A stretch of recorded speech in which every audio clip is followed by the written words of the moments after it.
Great. Welcome everyone to the Wisconsin Clean Energy Plan virtual listening session number 3. Today we're focused on transit and transportation.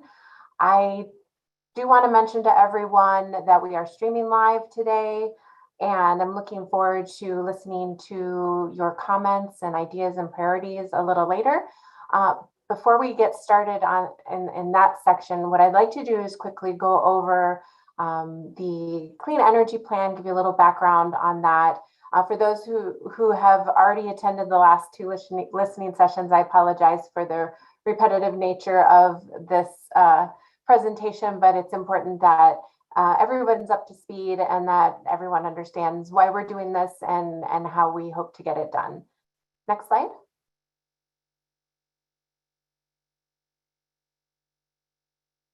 So for those of you who aren't familiar with the Office of Sustainability and Clean Energy, the office was created in 2019 via Executive Order 38. We were asked to lead the clean energy planning process for the state, and we also did work on a number of other initiatives, or we are working on a number of other initiatives, including our state Lead by Example.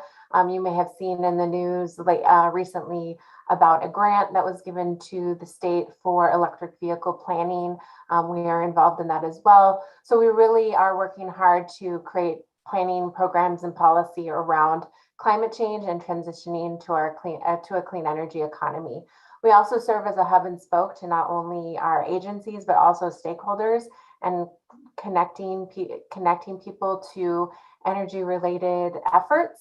And we want to make sure that our projects, roles, and responsibilities are all aligned and that we're generally moving in the same direction and we have common interests as it relates to our transition. Next slide. I always want to frame up why the clean energy economy is important. We look at it in 3 tiers: people, planet, and prosperity, making sure that people have equitable access to clean energy, that we're reducing energy burden that certain communities are feeling more than others, that we're growing our clean energy workforce, and as a result of emissions reductions, we're seeing improving health in communities and for our Wisconsin citizens. Also planet, that we have a number of nature-driven solutions for the state, that we have a number of resources that we can look to help us to transition, that we really need to think about the climate impacts on our state and how we can mitigate those or even adapt to those, and where mitigation and adaptation are, where they're going to fit best. And then also reducing emissions can help, and reducing pollutants can help our waterways, our air, our natural resources. So we want to make sure that we keep those in mind. And then prosperity. We are spending a lot of money on our current fossil fuel needs, and a lot of that money leaves the state. So we want to make sure that we think about innovation, excelling Wisconsin's leadership, positioning Wisconsin as a place to be for advancing clean energy and energy efficiency, and that we've got a workforce, we've got jobs, we've got the business opportunity here and the opportunity to keep our dollars here in the state. Next slide.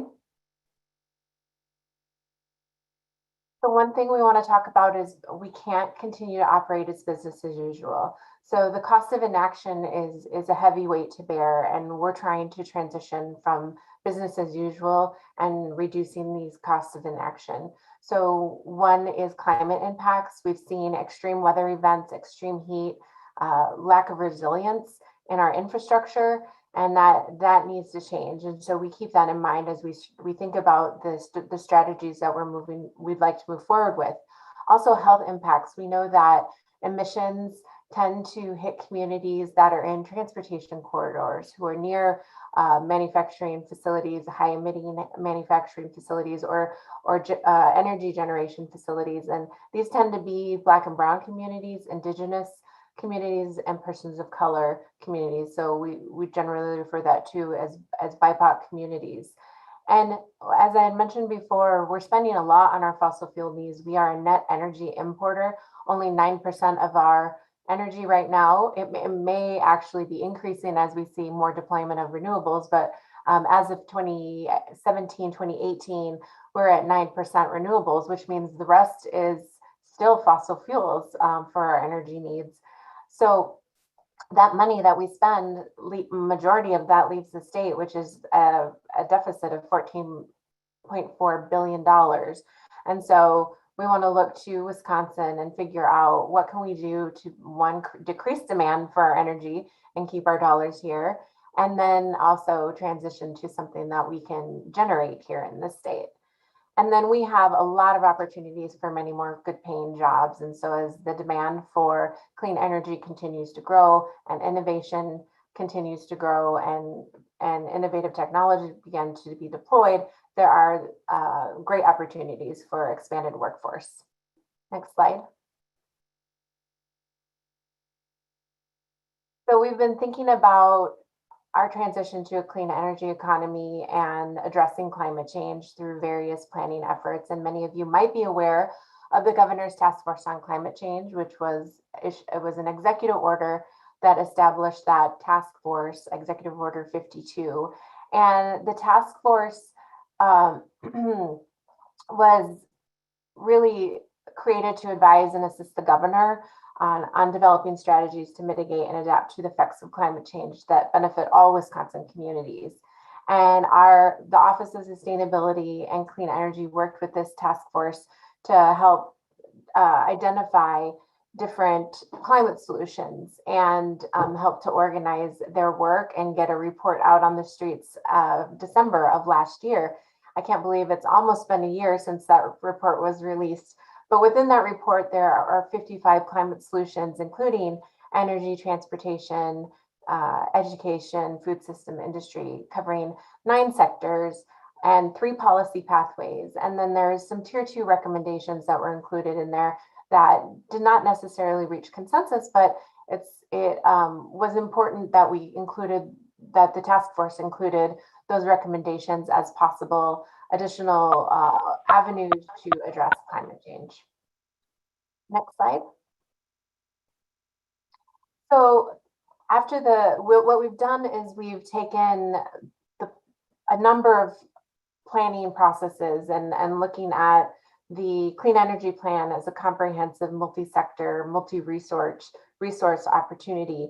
And the transition is holistic, that we're not just looking at one sector, we're looking at across multiple sectors. And the process to develop this plan began last fall, recognizing that there are a number of very strategic planning efforts that were conducted by multiple stakeholders that advance clean energy and address climate change. So we didn't necessarily need to start from scratch for the strategies. So we took a number of the Governor's Task Force on Climate Change recommendations. Great Plains Institute published the Mid-Continent Decarbonization Roadmaps for the power sector, transportation, electrification, and building sector. And we took a look at those and to see if there were some good starting points and recommendations in there for us to move forward with.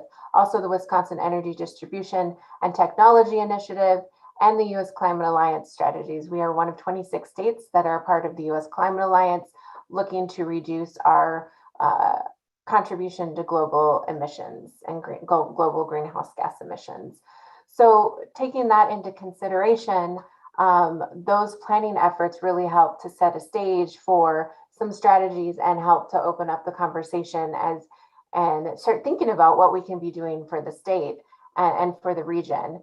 And so the other thing to think about is that local governments, businesses, and utilities are already moving forward with carbon reduction goals and sustainability efforts. And a number of local governments have sustainability leads, have carbon or climate plans, environmental justice and equity plans. So what we want to do is we want to make sure that we're recognizing that local governments, businesses, and utilities are already moving in this direction, and that we want to make sure that the work that we do and the strategies that we are thinking about align with what they're doing. Next slide. So what we're doing through the plan development is developing key pathways and strategies. What are actionable and what are high impact? And that's what we're seeking input on today, are some of your ideas on pathways and strategies, especially as it relates to transit and transportation, that we can think about that are very actionable and that have a high impact on emissions reductions.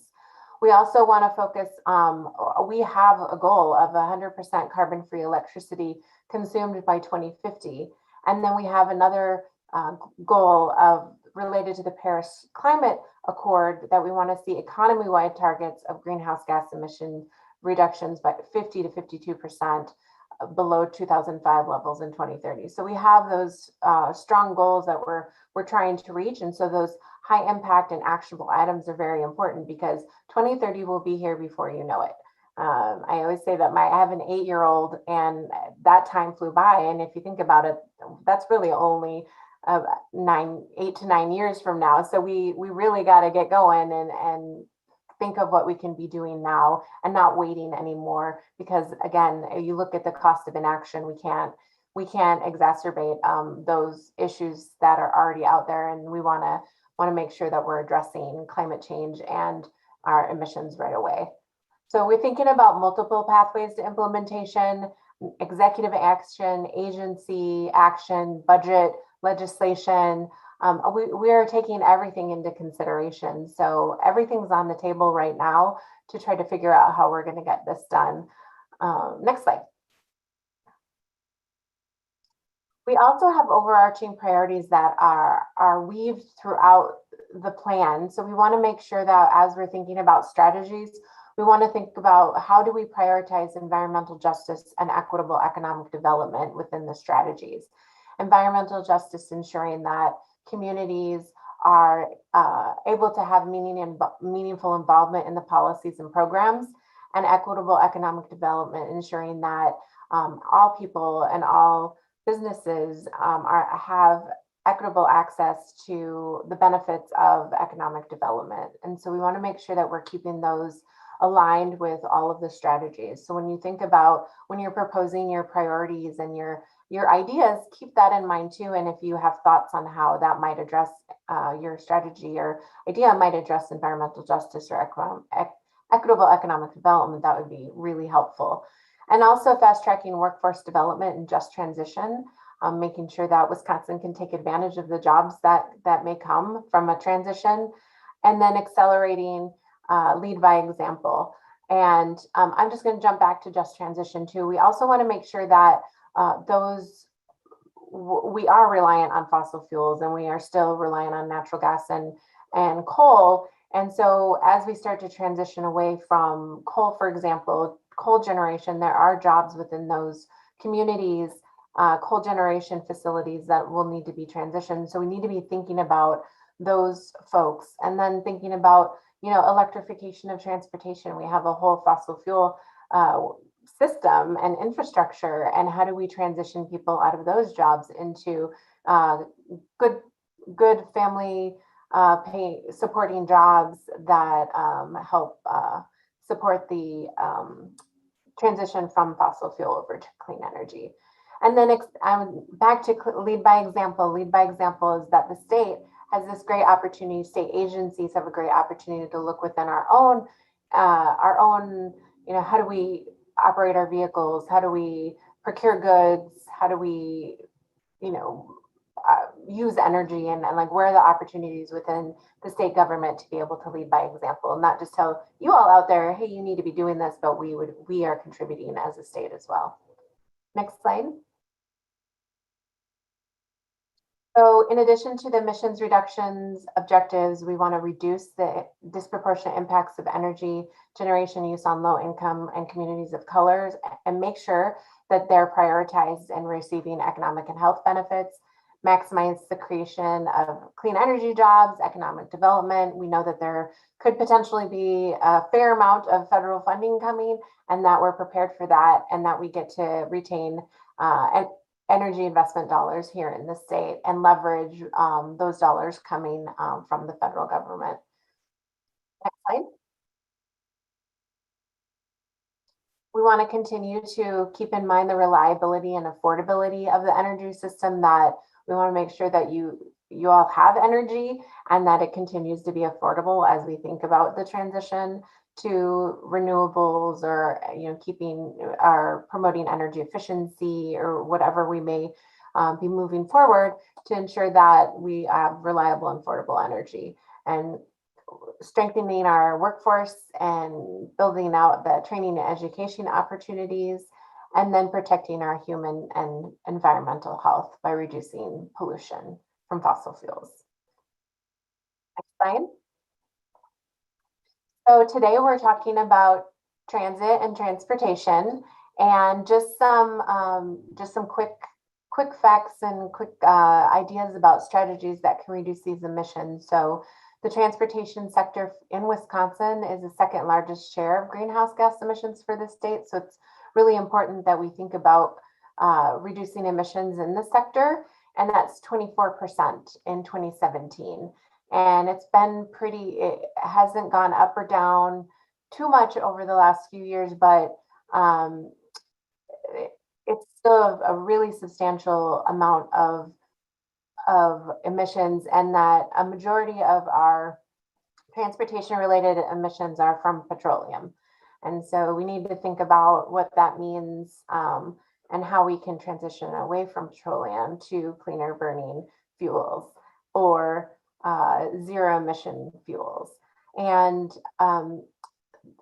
not only fuels, so there's a number of strategies that we can look at to reduce emissions. I did mention low carbon fuels or low emitting fuels, but there's also reducing the number of vehicles on the road and offering multimodal transportation options, expanding our transit options, looking at shared mobility, active transportation, getting people out of cars and onto bikes and walking paths, and making our infrastructure more conducive to that, ensuring that people can safely travel from point A to B, making vehicle efficiency, ensuring that the vehicles that people use are the most efficient vehicles possible, and that they're using them efficiently.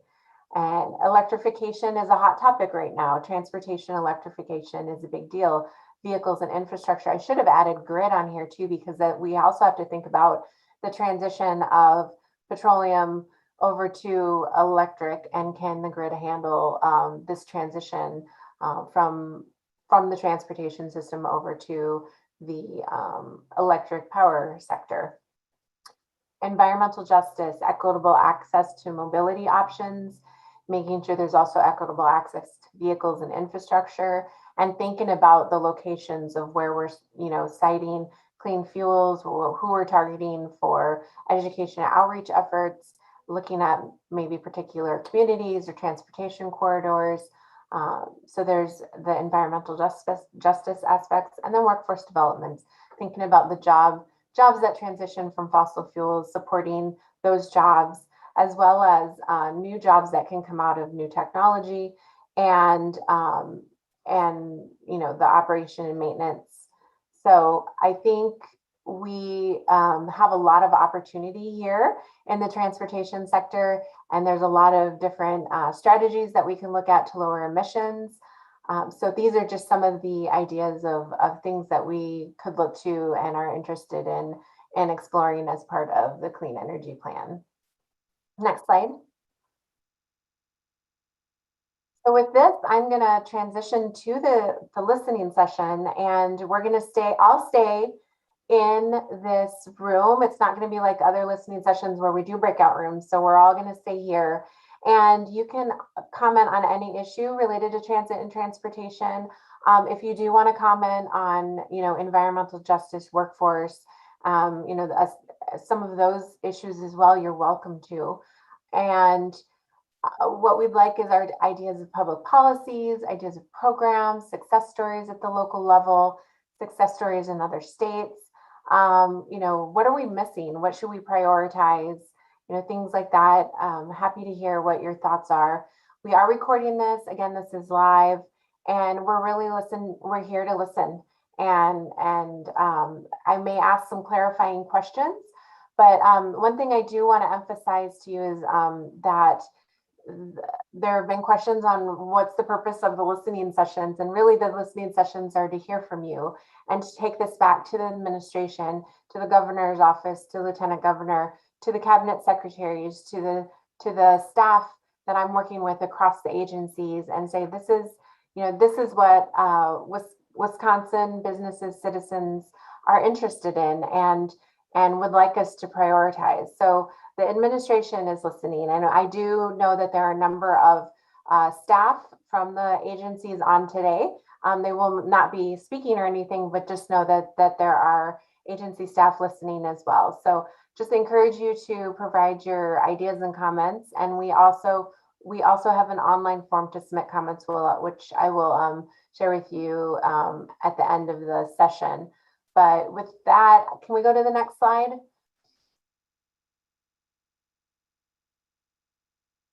Just for those of you who aren't familiar with Zoom, Caitlin, can you forward to the next slide? Oh, okay. Well, that's okay. Don't worry about it. So on the bottom panel of your Zoom, there's a sort of like a mute stop, and then you'll see a thing with a face, and that's reactions, and you can click raise hand there. It's a face, you click on it and you'll see raise hand. So we'll work on calling on everybody, and I'm happy to open up the listening session to everyone. And I see some hands going up, which is great. So I will call them in order that I see them, and we'll start now. All right, so the first hand I see is the Welch group.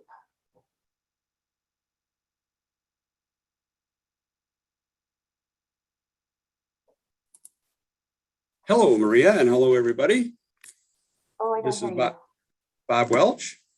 And you want me to just go ahead, Maria? Is anyone else not hearing? Bob? Can you hear me? I can hear him. I can hear him. Can you hear me? Can you hear me? Yes. Okay, go ahead. All right, we got it. All right.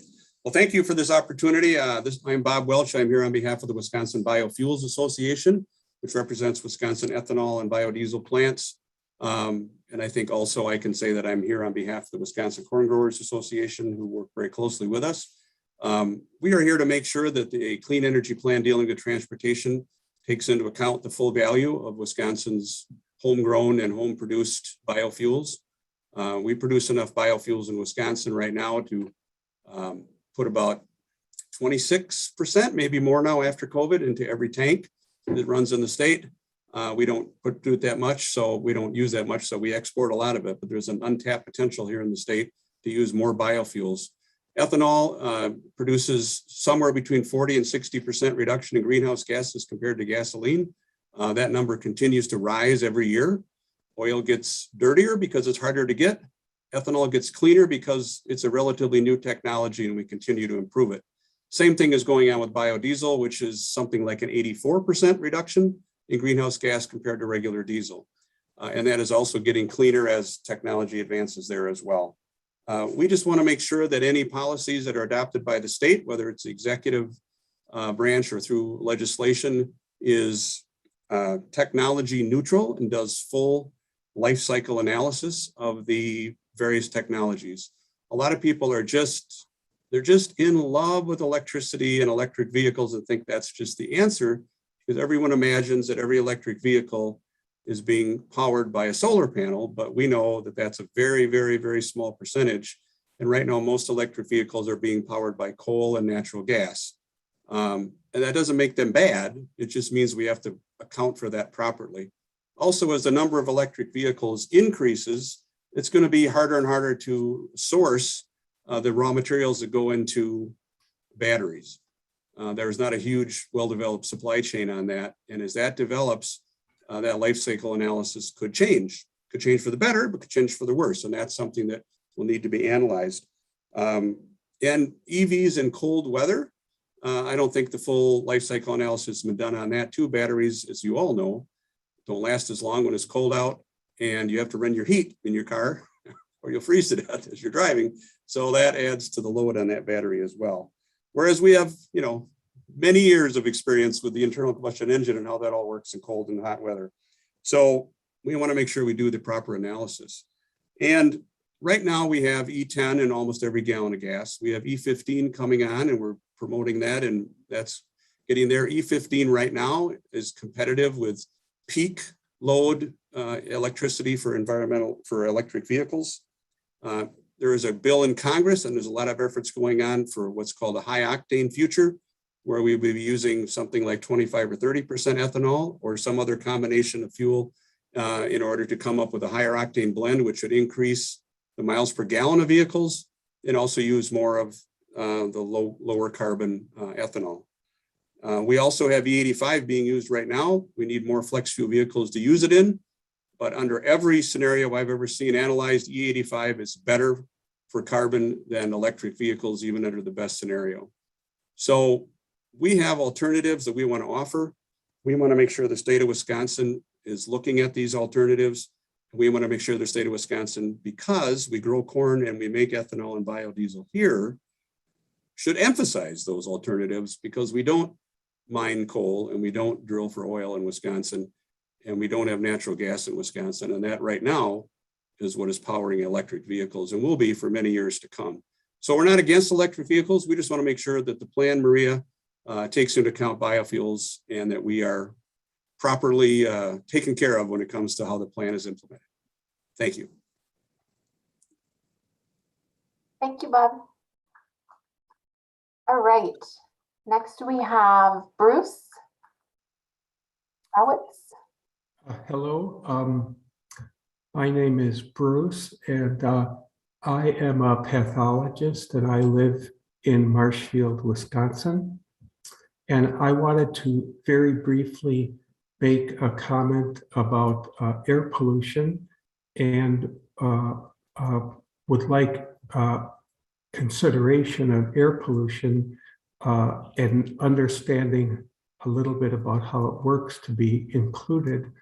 I think we all know that the burning of fossil fuels, coal and natural gas and gasoline and diesel causes the vast majority of air pollution. And probably everyone knows that air pollution, high air pollution causes asthma, and it makes chronic obstructive pulmonary disease worse. And it also appears to be a cause of lung cancer. But it's also been known for some years that people who live in higher air pollution have a higher risk of heart attack and a higher risk of stroke. And it's also been known for some time that babies who are born in a high air pollution environment tend to be less healthy and have a lower birth weight. And then just this past summer, an expert committee from England that's called the Lancet Committee on Dementia said that there's now enough evidence to that we can say that air pollution is one of the causes of senile dementia. There's at least a dozen known causes, and air pollution is now listed as one of them. Now, more recently, in my own field, which is pathology, there have been some new discoveries that might be related to how air pollution could cause stroke and heart disease and low birth weight and dementia. And it turns out that air pollution is not confined to the lungs. When we inhale tiny particles of soot, those particles are not confined to the lung, but they also end up in other organs. And tiny particles of soot that are about a billionth of a meter, which is roughly a billionth of a yard in size, have been found in people's brains and in people's hearts and in placentas. The study of placentas was done in Holland and Belgium. The study of brains was done in England, and the study of hearts was done in Mexico City. So I think we should maybe keep in mind that air pollution particles, actually, they're right in the heart. They're right in the placenta. They're right in the brain. And they may, we don't know this, they may damage those organs because of the presence of those tiny particles, which are often called nanoparticles because they're so small. And so that is really my message today, and I'm going to end. I just would like everyone to be aware that your brain and your heart, and if you're pregnant, your placenta contains nanoparticles that are derived from air pollution. Thank you. Thank you, Bruce. Appreciate that. Next we have Susan Millar. Thank you. I would like to promote the use of EVs. I've been driving one for over 4 years. And I just want to mention that renewable sourcing of electricity is improving all the time. We have lots of sun and wind here in Wisconsin. I would like to promote the idea of establishing some kind of funding initiative at the state level that has a very high cost benefit ratio. The most heavily used personal transport vehicles are those used by taxi companies and by Uber and Lyft companies. Therefore, if we enable through financial incentives the shift from gasoline to electricity-powered vehicles, we are going to reduce emissions from our transportation system in a very efficient way. Thanks. Thank you, Susan. Right, Cory Neely. Good morning, everyone. My name is Cory Neely, and I work in the field of electric vehicles. I'm not here on the behalf of Zerology, but I am here on behalf of the citizens of Wisconsin. I've been working on an idea that is meant to advance EV adoption, and that is essentially creating an EV charging cooperative within the state in rural areas. And this cooperative idea is based in historical precedent, such as the the electric vehicle or the Rural Electrification Act in the early 1930s. We need to be serving customers that no one else will serve because of financial metrics that are the drive. If we think about what happened with the broadband rollout in the United States, it's a massive failure, and our federal government could have built out an electric or a broadband system that worked really well for people. But what we have is we gave a bunch of money to corporations to build this network, and they did it really shoddily, and they took a lot of money. And what we have in America is very poor broadband at very high prices. And so in order to counteract that, I believe that we should allow people to own shares of a charging cooperative, which would make it easier for people to visit relatives in rural areas, but also make it easier for those in rural areas to make the decision to buy EVs. I have a framework for this. What I'm looking to do is build a coalition of people that are like-minded and interested in doing this. So if you wouldn't mind, reach out to me at Cory@zerology.com. I'd love to get your input on that.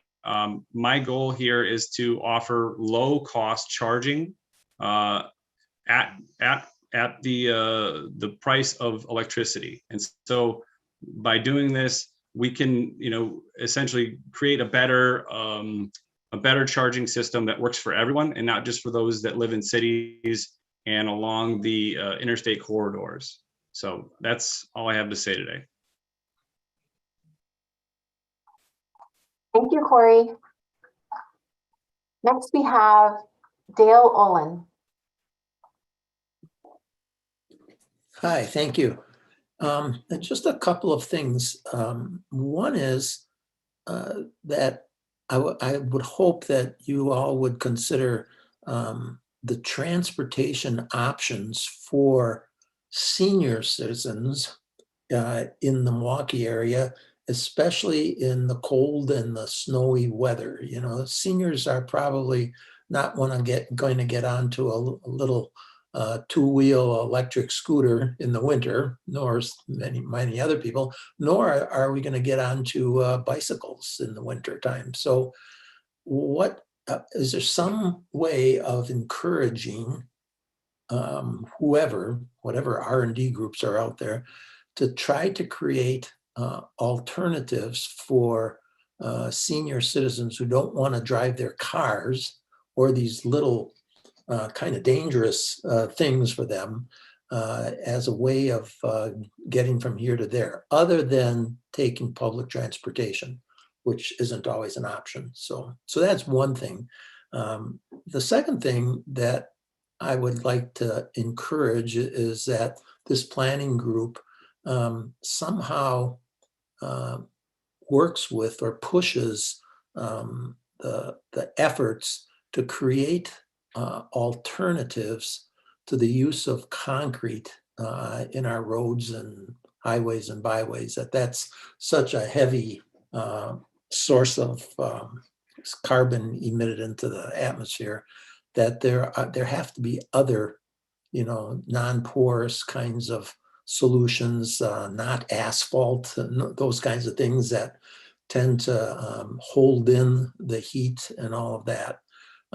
That might happen through the programs that in the UW system of people who try to create alternatives to concrete. And then the final thing is to encourage, I don't know who, but in this planning effort, to encourage the state legislature to create a state tax credit on the purchase of electric vehicles. I don't think we have that in the state. There are federal tax credits, but it would help, I think, for many of us to buy an electric car if there were also state legislative or state tax credits. That's all I had. Thank you, Dale. Mhm. Okay, next we have Dennis Krasinski. Good morning. My name is Dennis Krasinski. I live in Milwaukee, where I practice environmental and environmental justice law. I applaud the efforts of the state of Wisconsin to increase clean energy and to reduce toxic and greenhouse gas emissions while addressing environmental justice issues. However, massive highway expansion projects, like the proposed expansion of I-94 in Milwaukee, are directly contrary to the governor's commitments on equity and on climate change. Adding more miles of highway lanes will not solve congestion and will instead increase traffic and air and noise pollution, as has happened over and over again around the country. What is needed is an alternative that rebuilds the highway in place and greatly expands public transit. Precisely what is proposed in an alternative found at www.fixat6.org. Among the last things that the city of Milwaukee, and particularly the minority neighborhoods north and south of I-94 need, is a mini zoo interchange to be built near the Brewers Stadium as part of this expansion project. Another 55 or so acres of land in the city would be converted to highway purposes, only worsening flooding problems as well as pollution. Instead, the Highway 175 freeways north and south of I-94 should be downsized into boulevards. This could actually return land to the city for both development and green space uses. If we as a state are to have any hope of reducing the impacts of climate change, the state must stop investing more billions of dollars in last century era infrastructure and must greatly increase public transit, on which our minority and disabled communities disproportionately depend. Thank you for this opportunity to express my thoughts. Thank you, Dennis. Before we get into the next comment, I just want to, I noticed that there is a phone number on the list. If you are on the phone and you want to make a comment, press *9, and you'll be able to raise your hand that way. I just want to make sure we didn't miss you. So *9 if you'd like to make a comment. Okay, next I have Ed Cohen. Hello. I assume you can hear me now. I just unmuted. Good.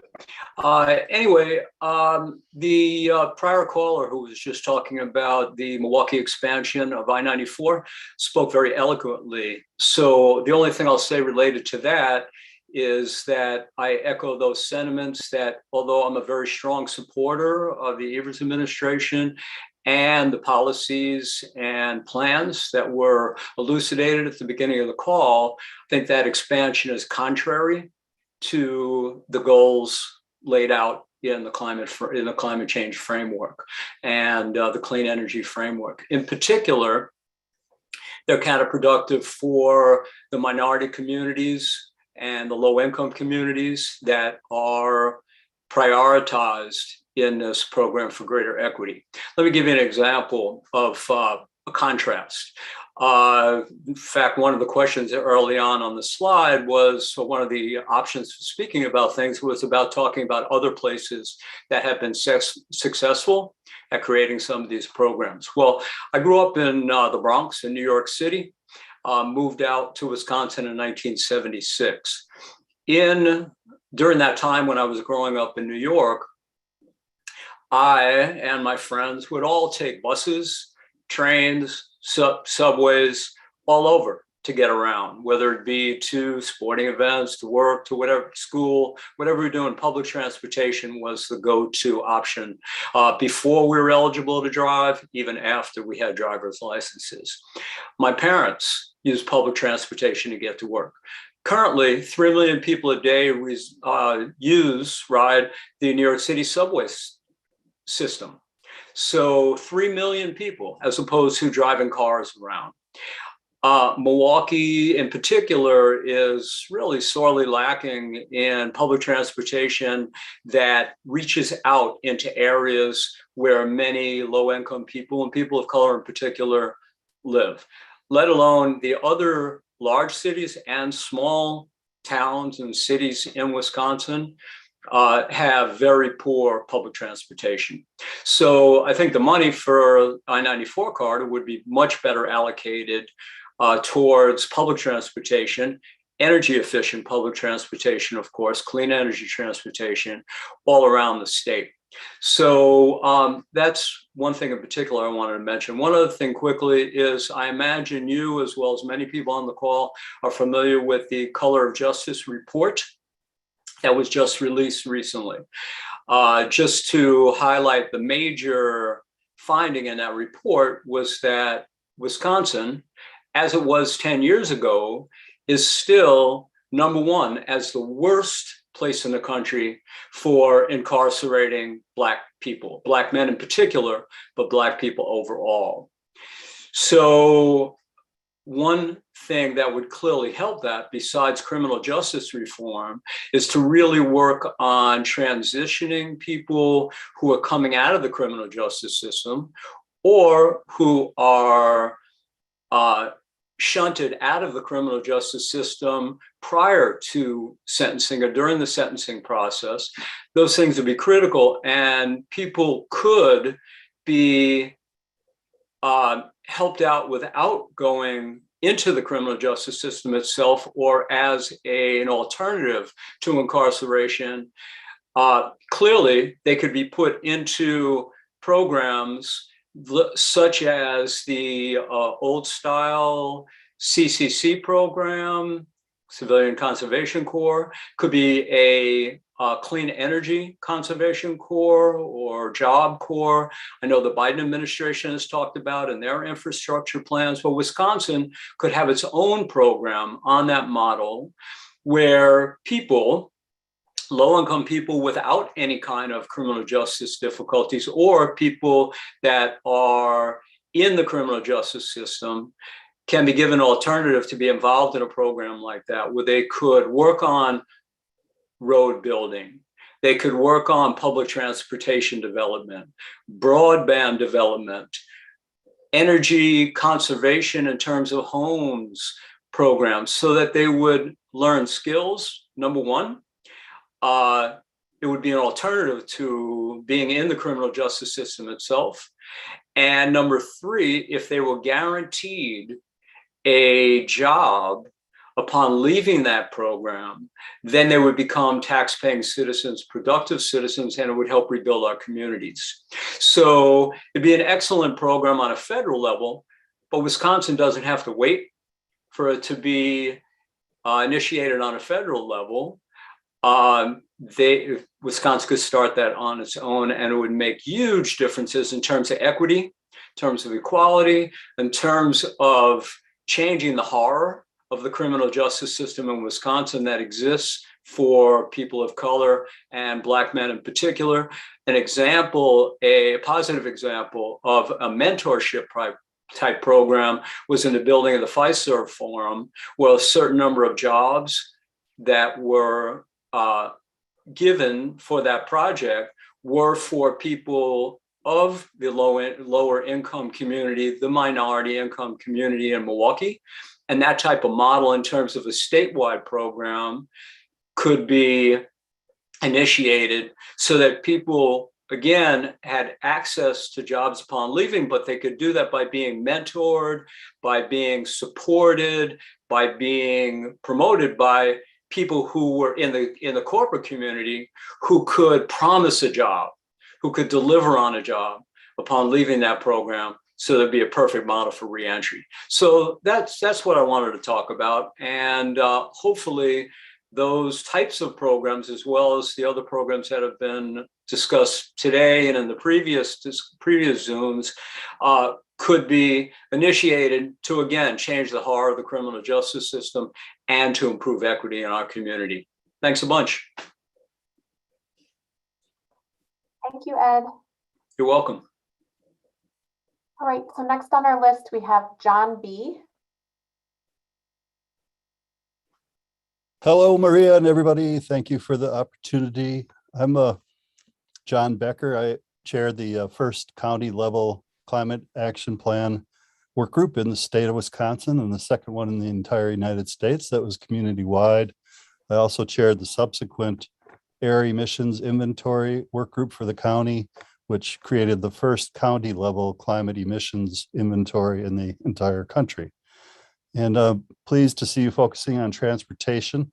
One thing that came out of the first inventory here was that we have extremely high amounts of air emissions pollution from greenhouse gases and the other related federally monitored particulates and so forth coming from agriculture, transportation, and energy production, as well as buildings.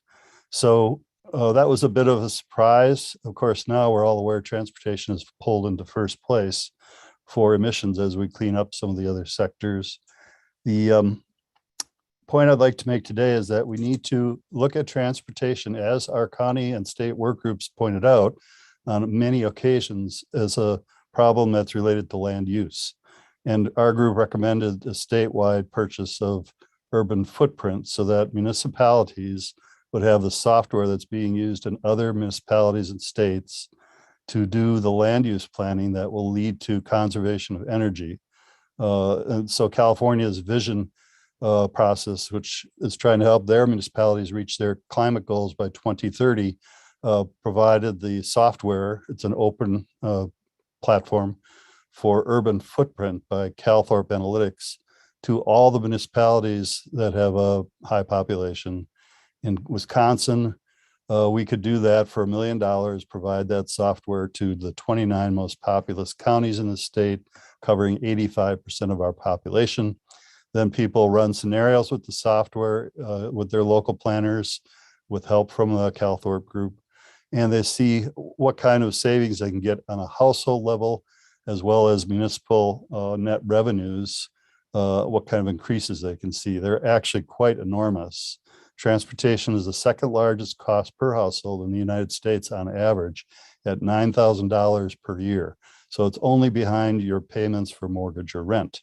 So once people get involved in this, and the software is good for a fairly low reading level of 8th grade or higher, with lots of graphics. That's one reason why we recommend this particular software.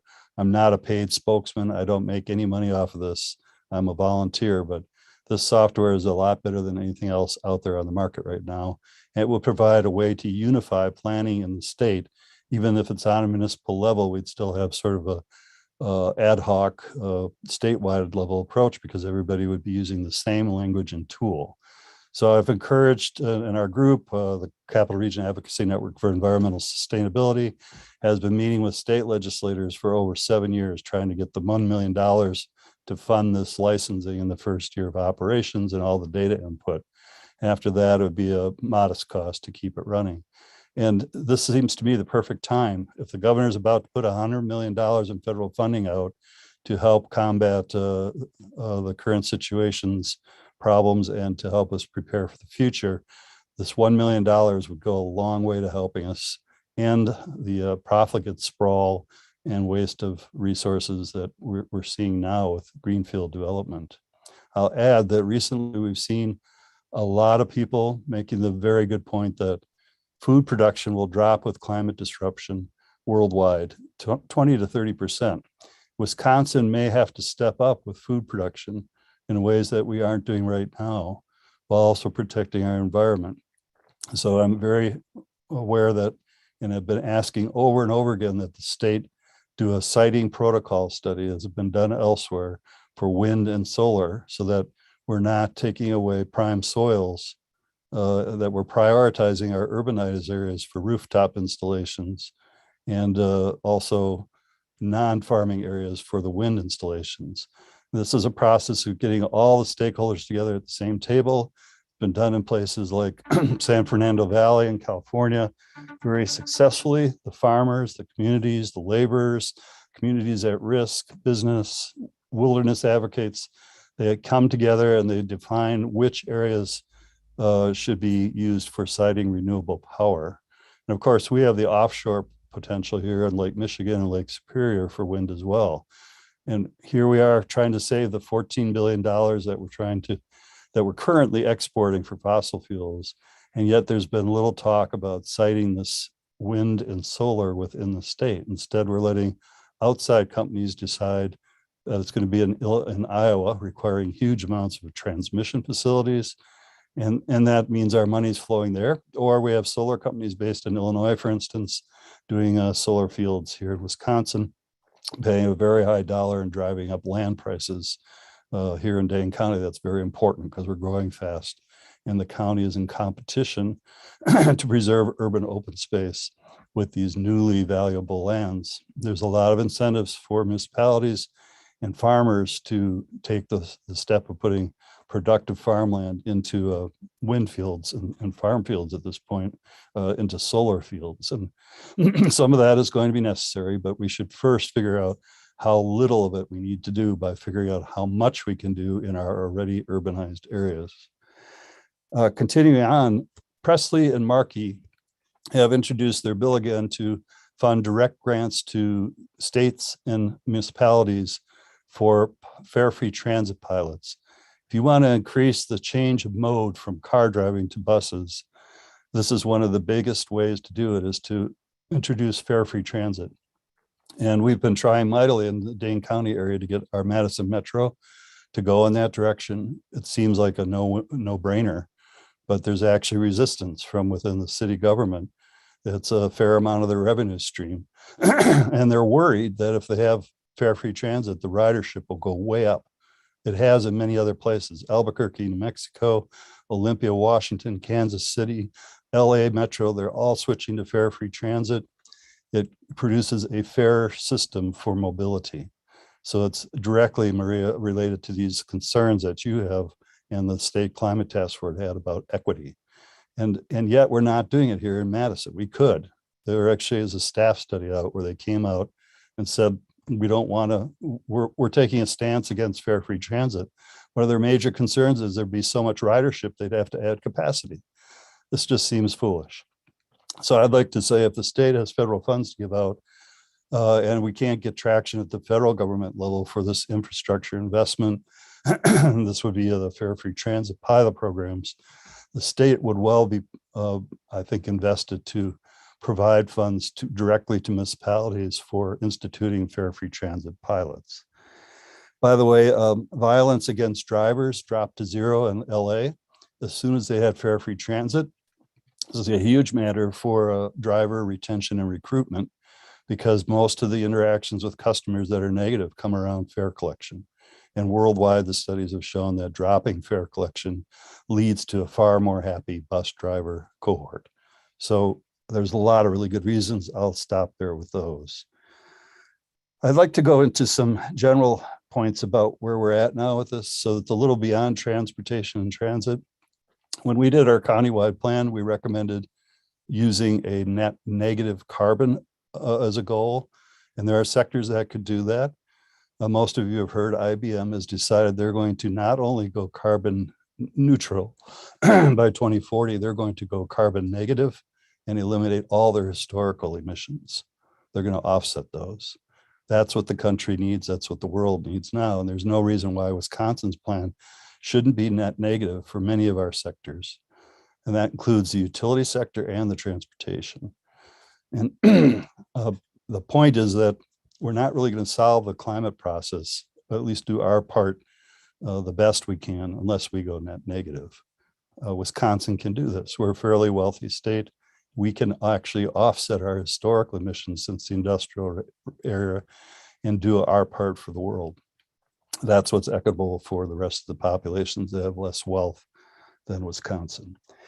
And I should point out, those of you who are advocating for electric vehicles, remember that over half of the carbon that's emitted by electric vehicles is currently emitted before they're even sold. So the manufacturing process, because there's so little pollution after the car is sold from its operation, it's the upfront part. So we can't just switch to electric vehicles. We have to reduce the amount of vehicles. A really important metric for the climate plan for Wisconsin is cars per household. So that's a transit issue. We have to provide mobility without the requirement that you own a car. And that's, again, back to land use planning. So all these things fit together. If you have walkable neighborhoods and you have a transit system that operates at a very high level, just think about it. Madison has a platinum bicycle system. We have a bronze transportation system at best. And our transit system's pretty good, or it was, but its ridership has been dropping. And as we grow, it's less serviceable for people, especially those who are aging and at risk. So there's a really big interconnected set of things here that if the state is going to solve the climate problem, we have to be thinking about land use and transit and the way that we're subsidizing electric vehicles. You know, there is a well-known paradox. As you reduce the cost of energy, you actually see an increase in the use of energy.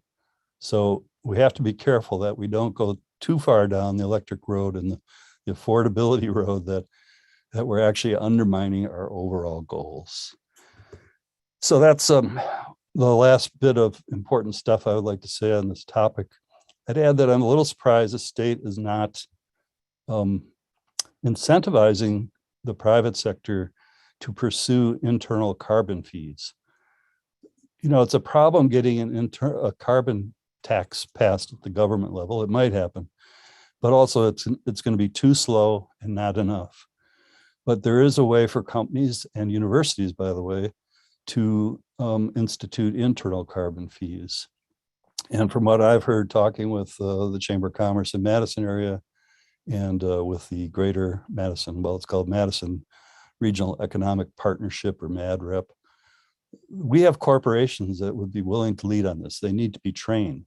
So that's one thing the state could do, is bring in the people who are training at Ivy League colleges and Fortune 500 companies on how to do carbon fees, internal carbon fees. Make it voluntary at first, and then set a deadline if the companies don't go down that path within, say, 10 years and get their internal supply chains carbon free, then the state mandates it and adds a tax. So it's a two-step process. We never can rely on voluntary, much as we'd like to, and avoid mandates. There has to be a backup plan to keep the playing field fair. Thank you very much for your time today. And last, let's be very explicit. Let's rule out current nuclear power as a solution to this problem. It's not there, and the supply of the elements that are required to power nuclear reactors is dropping. There's going to be a worldwide shortage, so it's not a solution. Thank you, John. So I'm just looking at the time. We have about an hour left, and we should be able to get to everyone. And just make sure that we just don't go over like 5 minutes for your comments, just so that we can make sure we get to everyone. So we have plenty of time to get to everyone. I appreciate your patience as we get through all the comments.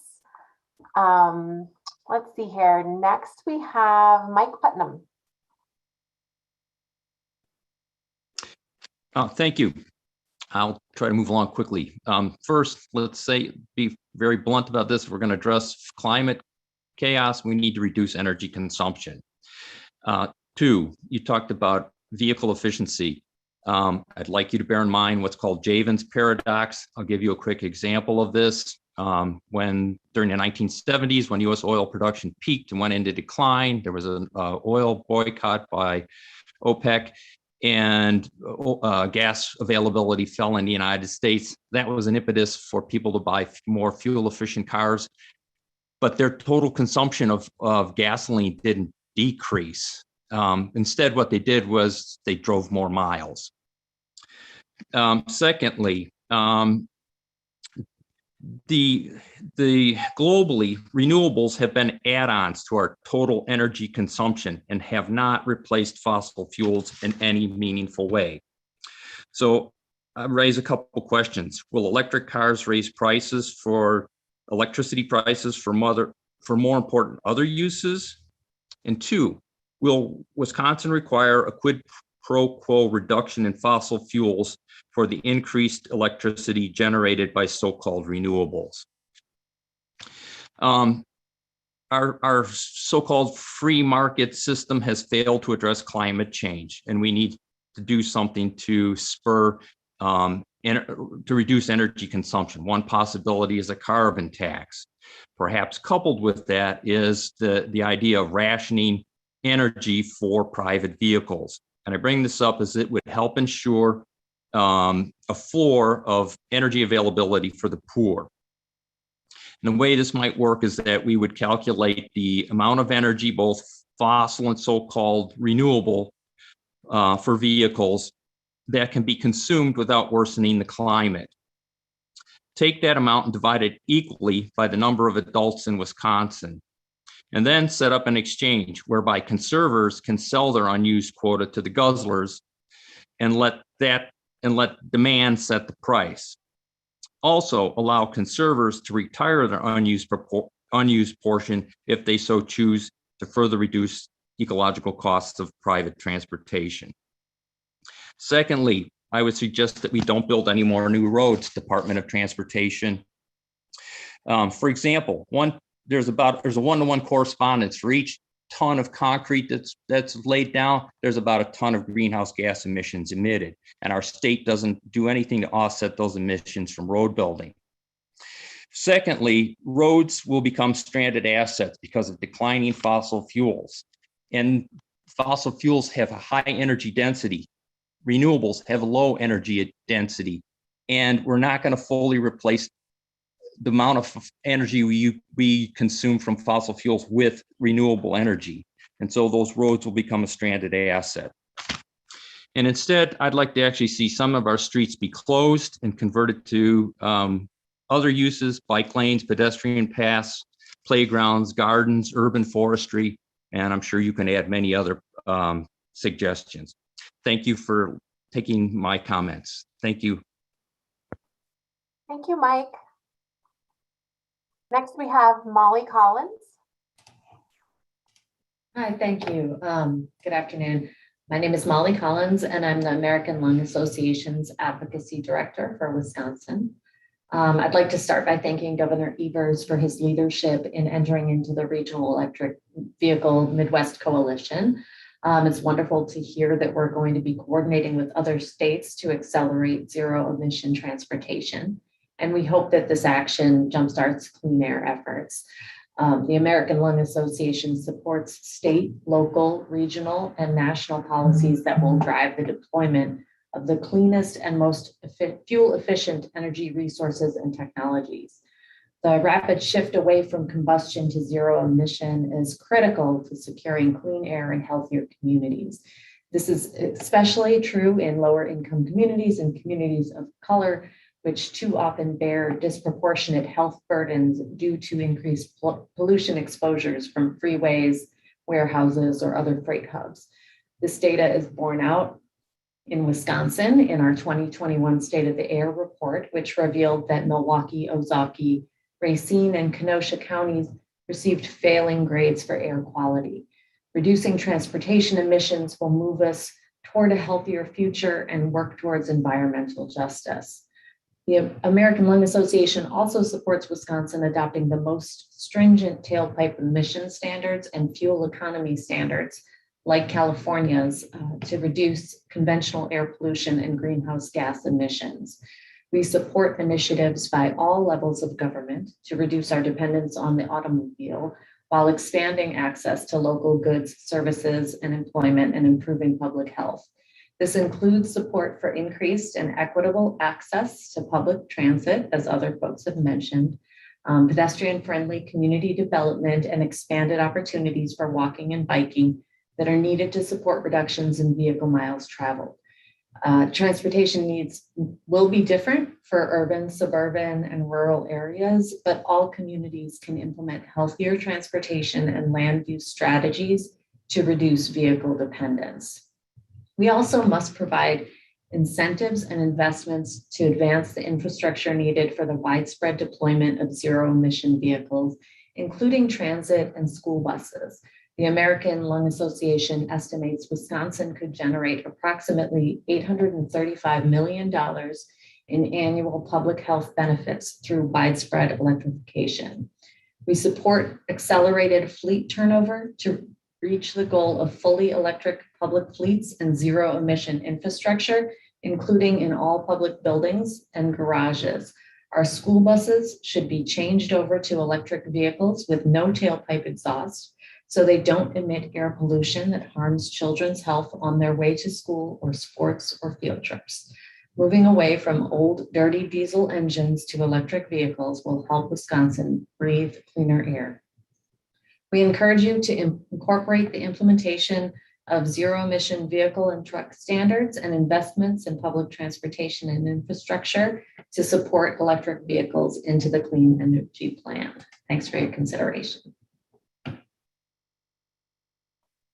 Thank you, Molly. Next, we have Thomas Luz. Luz, did I say that correctly? Yes, Thomas Luz, correct. I don't think we're going to get rid of vehicles. People are going to be traveling more and more and more, and as population grows, they're going to continue to see that. Car manufacturers are switching over to entire fleets of electric vehicles, and this creates a problem because intercity transportation is full of anxiety. People are worried about their charge. They don't know where to get a charge, and just adding charging stations will probably not help that much. Right now, the fastest charge is about 45 minutes if you're completely empty. If you're on a trickle charge, it could take 12 hours to recharge a car's batteries. So what I would propose, and I've contacted the White House and the Department of Transportation with this idea, we need to electrify our roadways. And this has been done in France, in Bordeaux, France. They have a trolley that runs on an induction type of device in which it powers the trolley only when the trolley is there. It is not a hot rail or anything. It's not a wire above the pavement. And it's perfectly safe. A person can stand on it and walk across it even when it's wet. They are implementing some of these electrified roadways in Finland and Sweden. Sweden has 20 kilometers already electrified. I think it goes to the airport in one of their major cities. And they're planning to electrify 20,000 kilometers of roadway. Finland is planning to build an electrified road either this year or next. Michigan, Indiana, and Utah are exploring electrification of the roadways. And I think they're going to try a 1 mile strip in Detroit. The installation of these electric rails is actually cheaper than building a light rail system. You don't need to have charging stations along the highways if you're charging as you're driving. You don't need to have electrified roadways in the city because you can charge at home or elsewhere.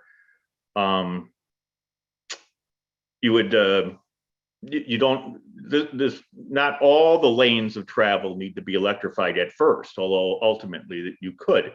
You could just do the slow lane, and when people are running low on charge, they just travel over the electrified lane and they recharge and they get their motive force for travel.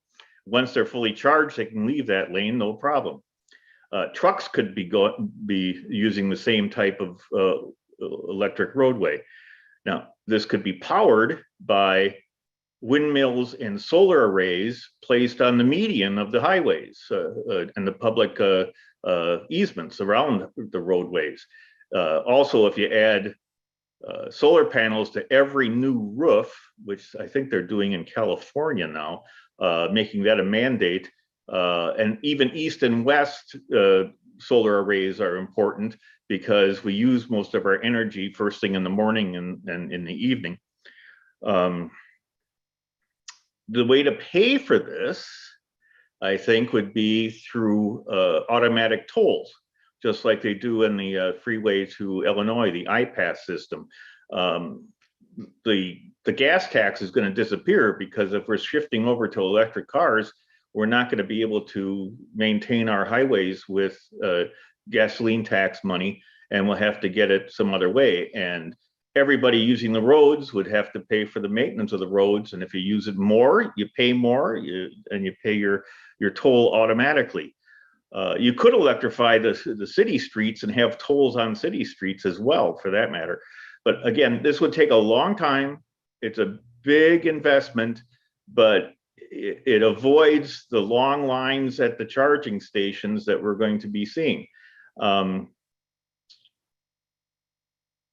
That's basically what I have in mind. Thank you. Thank you so much.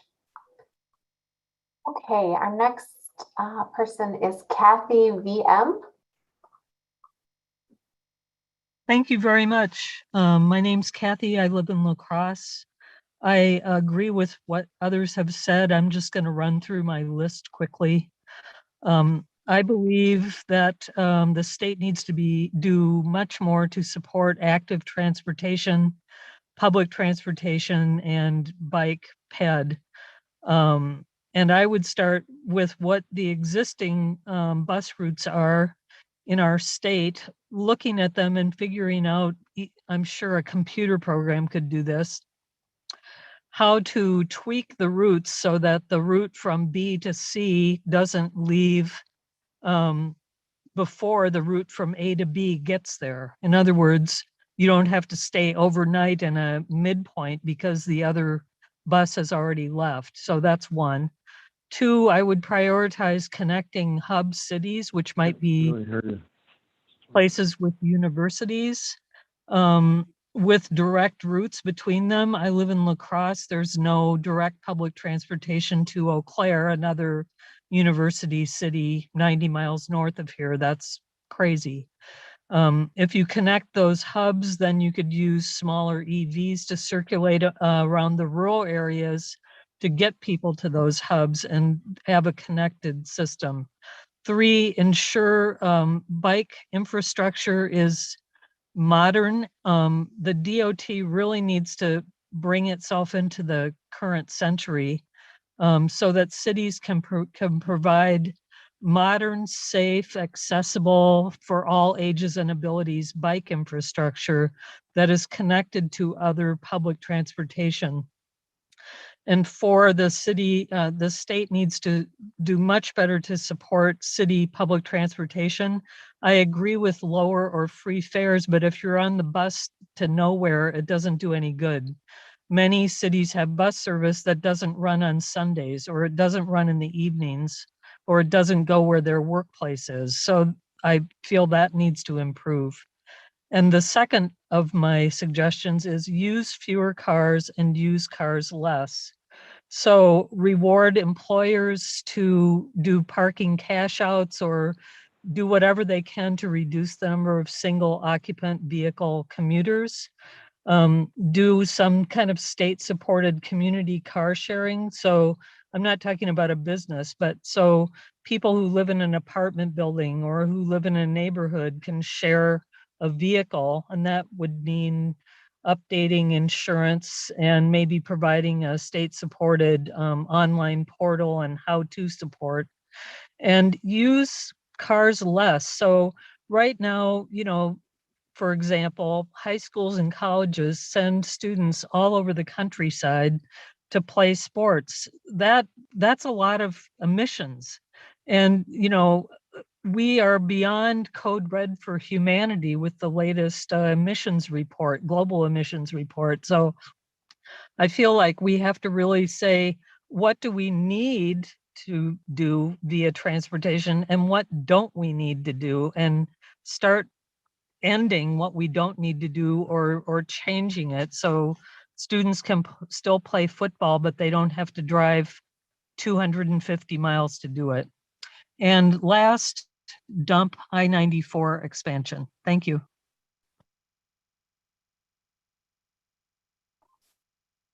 Thank you, Kathy. Next, we have Greg May.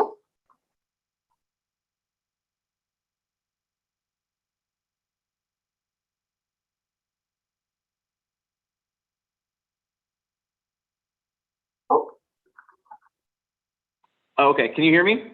I can hear you. I can hear you. Great, okay. Perfect. First, I'd like to thank you, Maria, and your office for putting this together, and also send my congratulations and thanks for the $1 million grant you received for the electric vehicle in the state and the adoption of them. That's really awesome. Great to see this hard work paying off. Just going to blow through my 4 things really fast. First, I think we need to just continue implementing the recommendations from the governor's task force on climate change.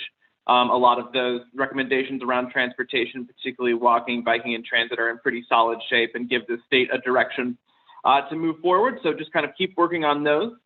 The second is to try and reduce vehicle miles traveled, VMT, as much as we can. Early estimates by the UN's ICPP estimate that the amount of power we'll have to make to accommodate electric vehicles is probably 28 to 30% greater than we make now.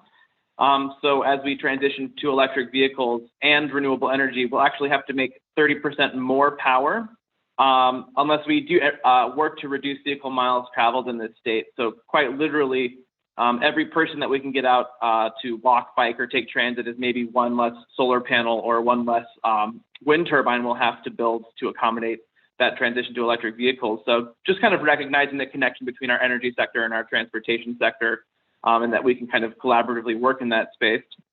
The third item is to get WSDOT to do some more long-range transportation planning. They're currently in the process of doing their 2050 transportation plan, and it has 53 mentions of climate change. 52 of them came from public comments asking for more climate change, and there's only one reference to climate change in the document, and that is just talking more about resiliency and how we need to build our system to kind of accommodate the impacts of climate change. And so across the board, we sort of see WSDOT not planning for climate change and sort of abdicating their responsibility as the agency overseeing the second largest contributor to climate change in Wisconsin. So I would love to see them do either a climate change plan or just a deeper dive within the Department of Transportation on their role in climate change, because it really is pretty minimal.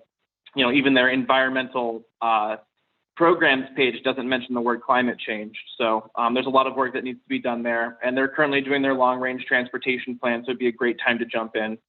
And the last item is to stop the I-94 expansion, as folks have mentioned here. That's something that the governor's office can see. You know, it is pretty unconscionable to be expanding a highway at this time. It would be pretty much the equivalent of building a coal-fired power plant. You know, but in the transportation sense, expanding a highway is this kind of investment in the status quo transportation system that has gotten us to this point. It has, you know, a long history of reckoning. The Bronzeville neighborhood was destroyed, and you know, thousands of people of color were displaced to build this highway. It has a legacy that has left nearby neighborhoods exposed to more air pollution. People of color disproportionately die from vehicle traffic and from traffic violence in Milwaukee. So rather than continuing an investment in that, we'd like to see the governor's office, who kind of is the sole authority on this and can stop this project, instead invest more in maybe the 6 at 6 proposal, as Dennis mentioned, a transit alternative to expanding I-94. Thank you. Thank you, Greg. Next, we have Kermit Huffy. Hello, and thank you again, Maria. My name's Kermit Hovey. I'm a very active climate advocate, particularly with 350 Madison and Citizens Climate Lobby. Just a couple of quick foundational points I think are worth kind of refocusing on. Climate change is really happening, is really serious, is really human caused, and we can still really do something about it. At the same time, even without climate change, it would still make profound sense to clean up our energy system and eliminate emitting vehicles and fossil fuel combustion. Clean energy reduces and ideally eliminates the greenhouse gas emissions behind climate change, but it also eliminates the many associated pollutants which reduce the health and life of all exposed, and particularly in the case of transportation, those near streets and highways, as has been pointed out. As Dr. Jonathan Patz of the UW-Madison reports, along with other public health researchers, the positive health impacts and associated economic savings of a clean energy conversion far exceed the costs. The less we burn of any fuel, with the potential exception of green hydrogen, the more we benefit our health and the climate. When it comes to the transit and transportation sector, the size of its impact and the mobile nature of much of its energy consumption poses special problems that requires attention to evolving and available technologies, with thoughtful implementation pathways being worked on. Many ideas worthy of consideration have been shared already in this listening session, and the relative merits of them may not be immediately obvious or known, the cost benefit trade-offs, but we need to look at everything. It's an all of the above situation, and many of them have benefits that I think we need to take advantage of, even if they seem extreme or outlandish at first. So let's highlight the interconnection of transit and transportation with equity and justice concerns. Not everybody needs, wants, or can afford their own car, yet everybody needs to be able to get around to meet their needs. Toward that end, we need development and zoning that allows more communities to be walking, biking, and mass transit accessible by mixing uses and avoiding the homogenized residentiality of so many neighborhoods and suburbs today. Those designs and zoning codes force commuting for everything, when things should be easily accessible and have been over the millennia accessible by walking. And the transportation system needs to be designed and evaluated with an eye beyond more highways in order to recognize the benefits of a robust multimodal approach. Attempting to build our way out of traffic congestion has ironically and counterintuitively been found to be counterproductive. We need affordable options, and we need ways to get around for all neighborhoods, for all people, regardless of income. So we should consider fare free transit that provides equity and vehicle use avoidance with measurable positive impacts. The benefits of funding an effective, efficient, and electrified mass transit system reduces the need and number of trips by individual vehicles, reduces carbon emissions, and provides equitable transportation for everybody. We need to rapidly green and clean our utility grids so that we do more than just shift the location of greenhouse gas emissions from mobile sources to fixed power plants. Fortunately, research suggests that even with the current mix used for our grid today, we have significant and growing benefits in reducing pollution and climate change from EVs and other vehicles that eliminate the use of fossil fuel. We need a robust and well thought out EV charging infrastructure to be incentivized, funded, and developed. This requires policy clarification improvements, such as allowing charging by the kilowatt hour, not just by connection time. Whether this requires PSC oversight or legislative exemption needs to be carefully considered and resolved to expedite this development. Also, exploring and facilitating creative siting of charging stations by allowing and encouraging existing businesses and facilities to add charging stations would make a big difference. For example, convenience store chains like Quick Trip will still want to have people show up at their store even if they're not going to be buying gas. Or perhaps recreational vehicle trailer parks that have power hookups could develop and provide an additional revenue stream as well as a community service for charging vehicles. We need to find clean alternatives for the big transport vehicles also, like semi-trailers or construction vehicles. EV tech is promising. There may still be a challenge though, because of the need to look at things like renewable diesel, renewable natural gas, or most beneficially, green hydrogen. So thank you very much for your time and consideration, and let's keep on keeping on. Thank you, Kermit. Next, we have Brittany Keys. Thank you, Maria. First, thanks to Maria and all organizers for this event and taking my comment. My name is Dr. Brittany Keys, and I'm a physical therapist and a city councilor and a mom from Beloit, Wisconsin.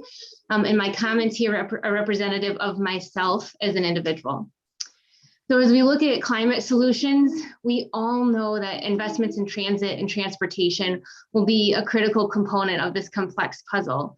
But historically, cities and states have planned and developed communities to maximize ease for the vehicle. We focus on bigger roads and highways and allow them to move with increased ease and speed of cars just getting from A to B. But unfortunately, this model is neither safe nor healthy for humans, and it's also detrimental to our environment. What's needed in Wisconsin is increased direction, incentives, and financial support for communities and municipalities to transition away from this type of planning towards expanded safe pedestrian and bicycle infrastructure. We also need broad expansion of public transit and specifically transitioning to a clean fleet and clean energy sources. We need to get, as has been said numerous times, we need to get more vehicles off the road.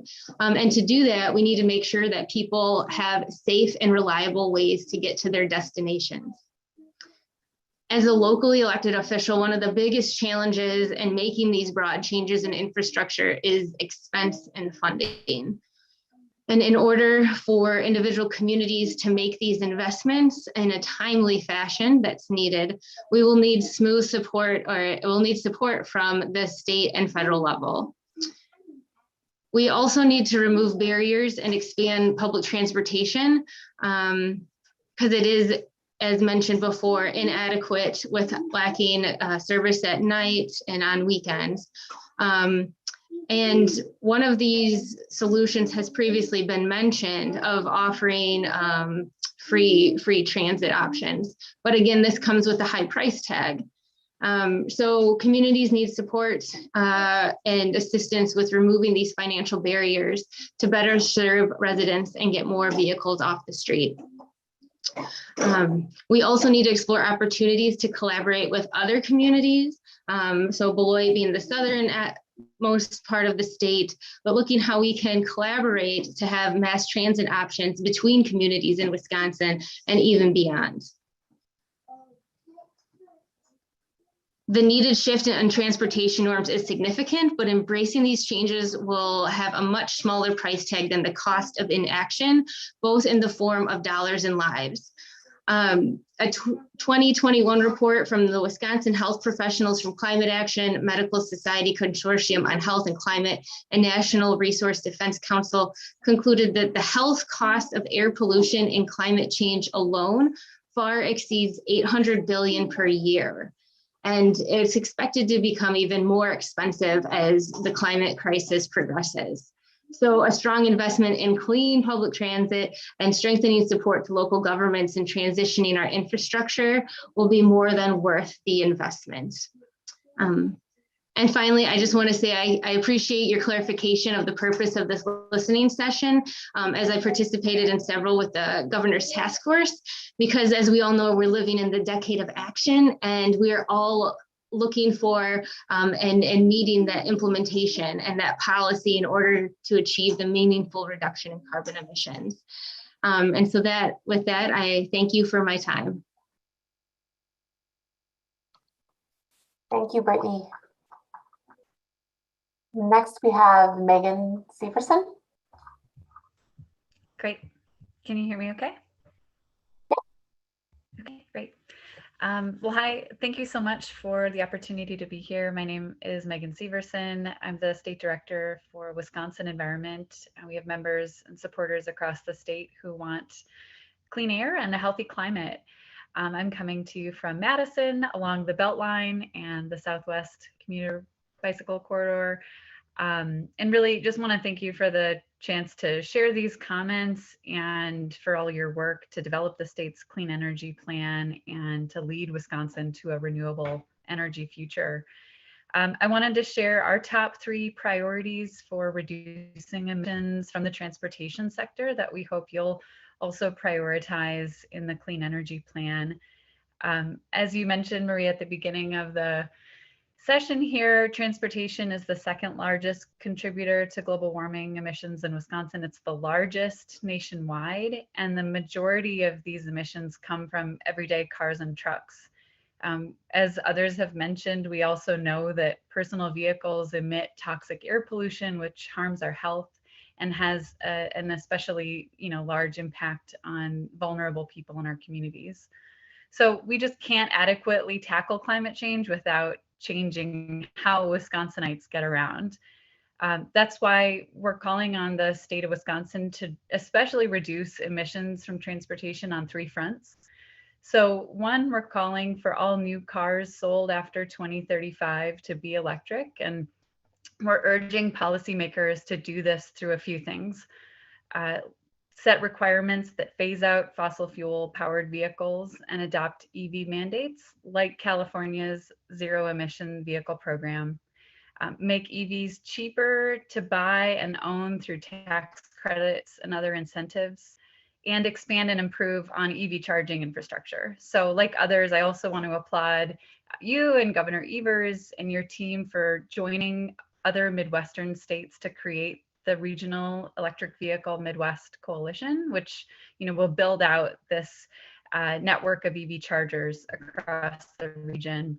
And also very excited for you to receive that $1 million grant to support our EV charging infrastructure build out. According to a report put out last week by University of Wisconsin-Stevens Point, the state still needs to increase its public level 2 chargers by nearly 10-fold and increase public DC fast charging outlets by over 3-fold to meet demand over the next decade.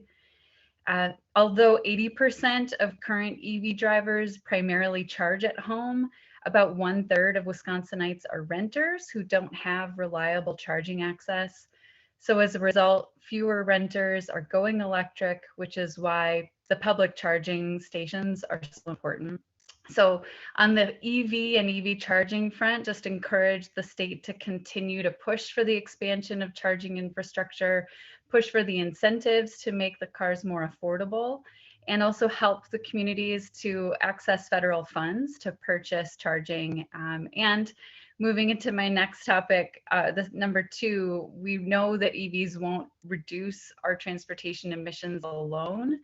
So we're calling for the transition of all school and public transit buses to be electric by 2030.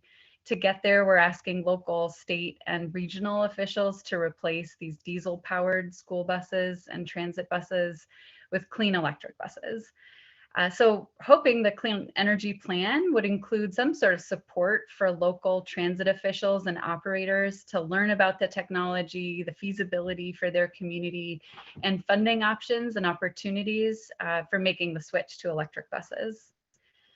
And then last, as a number of people have touched on, we know that, you know, if we make it easier, more affordable, and more pleasant to take a train or bus, to share rides, to walk or bike, then most of us will, you know, choose to travel without a car, or maybe not even own a car at all.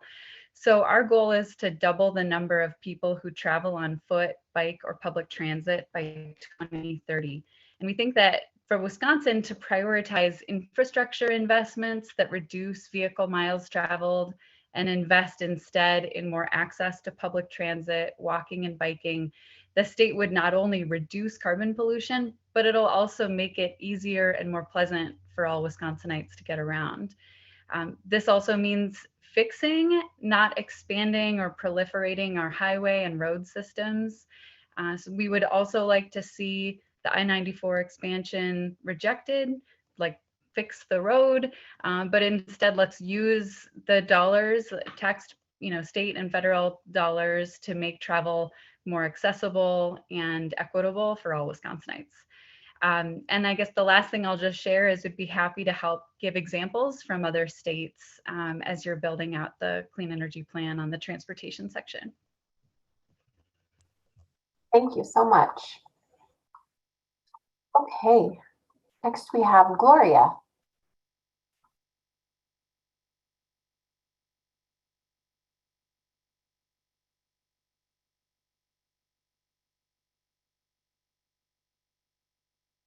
Gloria, are you able to unmute? There we go. Can you right. hear me now? Yep. Thank you. Wow. Well, I think I'm toward the tail end of all of this. So I'm just saying, wow, I'm just flabbergasted at all of everyone's comments, how great they are, how I'm learning so much being the the last part of this comment section. So I myself, I'm Dr. Gloria Belkin, and I'm coming from the rural area.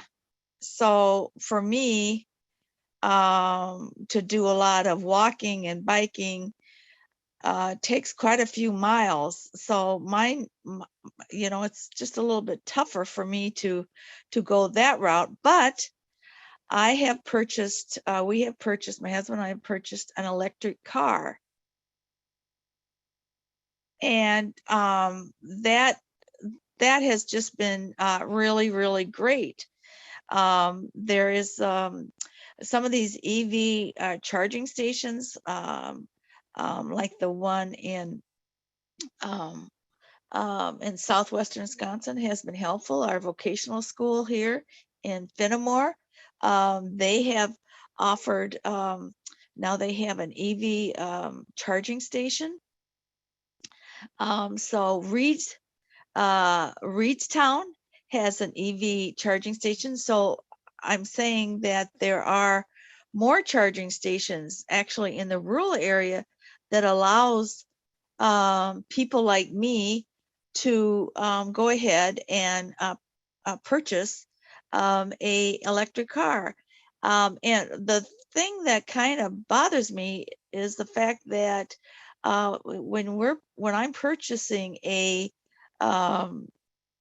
license plate, it costs me more for that. And I feel that I'm trying to cut down on the pollution, but it costs me more for that, for my license plate. So it's $100 more. So anyway, I would like to see more rebates and more help to purchase electric cars. I think you'd get more people purchasing electric vehicles if you would, if that was going that route, rather than charging people more, as I was saying with the license plate. But one thing that was interesting to me, that somebody made the comment that in order to manufacture that electric car, that it's, using fossil fuels. But I want to suggest that we have 44 solar panels. So if there was more of a rebate out there, or more initiative for local residential people to put solar panels on their roof, or businesses to put solar panels on their roof, that would be so much more beneficial than maybe giving actually people like Canada millions and millions of dollars to put up great big huge 900 feet industrial wind turbines. We have in Iowa County here, they want 170 in Lafayette County, 172 industrial wind turbines that they're giving money, millions and millions of dollars outside of our country. I mean, it's not even national, it's international. The one from Canada, millions and millions of dollars to put up 900 feet, that is taking the tourism from our area in southern Wisconsin, and taking rich farmland, taking the driftless area, where the driftless area, of course, and this is going into court right now, but it's like there's so much money for the corporations and outside of our country. That's a far cry. We've got land, we've got soil that is 5 feet deep without a rock in it, because of the driftless area, for rich farmland, for rich tourism, and what this is hurting southern Wisconsin. It is hurting our cities, it's hurting our towns, it's hurting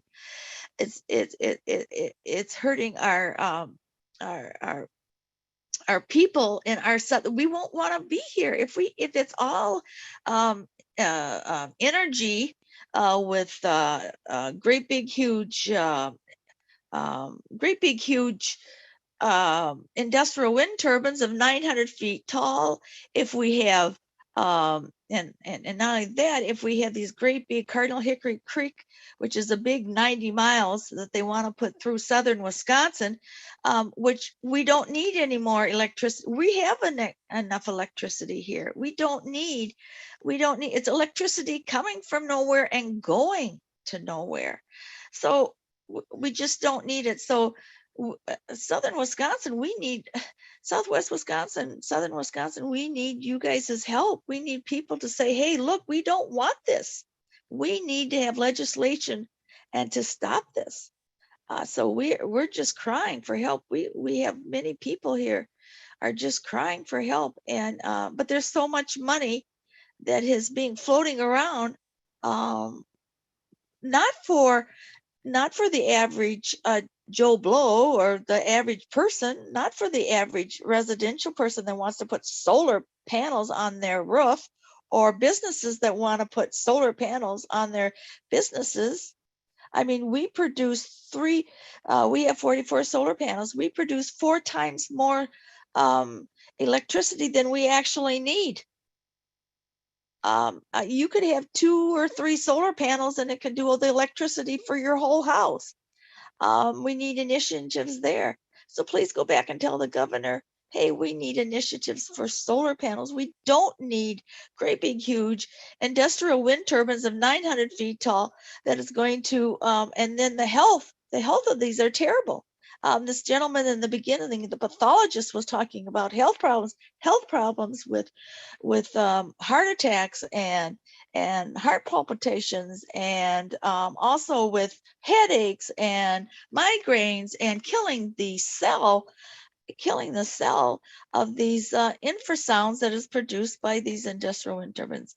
But anyway, I thank you, Maria, for letting me speak. I really appreciate it. We have a voice here in southwestern Wisconsin and southern Wisconsin that need to be heard. We're just crying. We're crying for help from the public. So thank you so much for letting. I'm Dr. Gloria Belkin, and I'm in the southern part of Wisconsin. I'm in Montfort, Wisconsin, and thank you so much for letting me speak, and go back and tell the governor we need his help. Thank you. Bye-bye. Thank you, Gloria. Next on our list, we have Jed Downs. Okay, thank you. I think I would just suggest that Gloria do some reading on grid reliability issues, and then think through some of her thoughts. But anyway, I wanted to speak with regards to the efficiency of electric vehicles.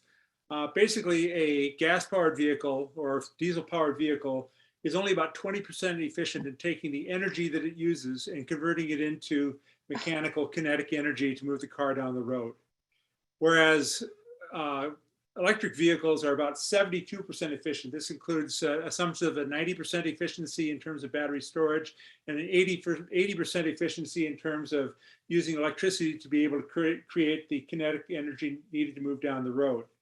So 20% versus 72%, even if the electricity is coming from coal at this point in time, it is still using or generating less CO2 as an electric vehicle taking energy from a coal power plant than it does if you're driving an electric car or driving a gas powered car. But another thing that was brought up was the concept of embedded energy costs. How much energy does it take to make the vehicle? Well, it probably takes a little bit more energy to make an electric vehicle than it does a gas powered vehicle at this point in time. But when you look at embedded energy costs, you have to look at what is the life expectancy of that vehicle.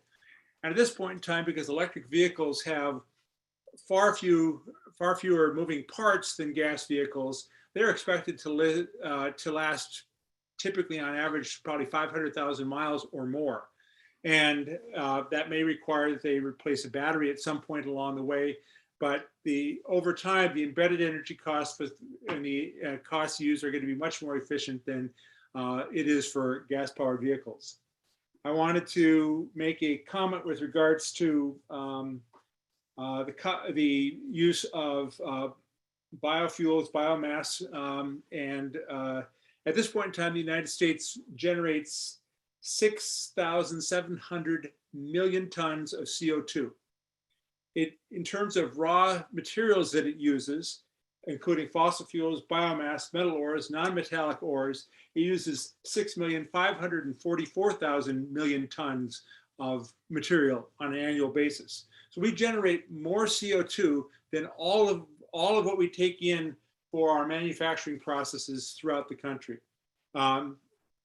The additive weight is coming from O2, which is being brought from being taken from the air and being turned into CO2. So we can't substitute and biomass our way out of this problem. We have to come up with clean energy protocols, which are going to be able to get us to a point where we're going to be able to stabilize the climate. So we need to avoid the nitrogen fertilizers and NOx gases, which are more potent than CO2. We need to avoid methane from decomposing residues after biomass production, and we need to move towards elimination of carbon as a fuel and moving to clean energy sources. With that, I will close my comments. Thank you. Thank you, Jed. Next, we have Abby. I'm not gonna. No, you're good. Abby Yes, if you're Siak. listening. Thank you. So my name is Abby Siak. I'm a resident in the town of Campbell, in La Crosse, Wisconsin, in the Driftless region.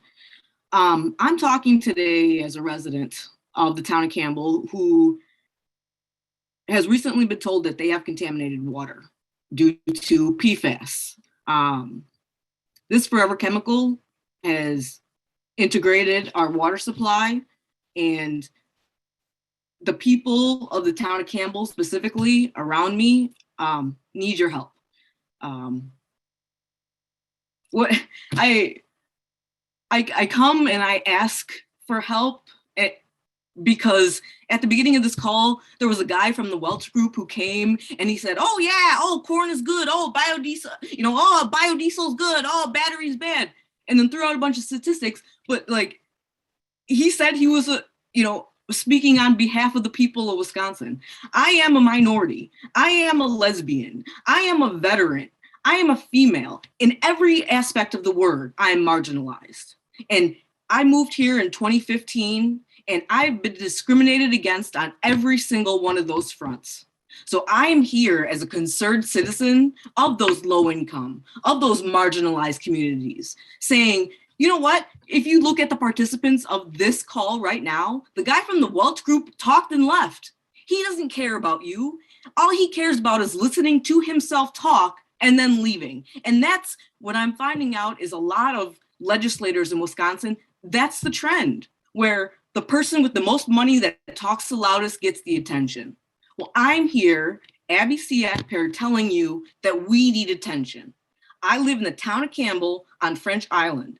Our roads are garbage. We don't even have a sewer system. So that contributes to our water system being bad. That contributes to the lower, quality of living for everybody living here.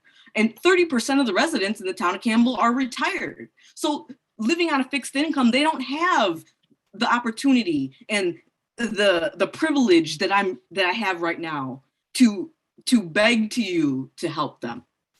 I also wanted to point out that we live on stolen land. This land is not ours.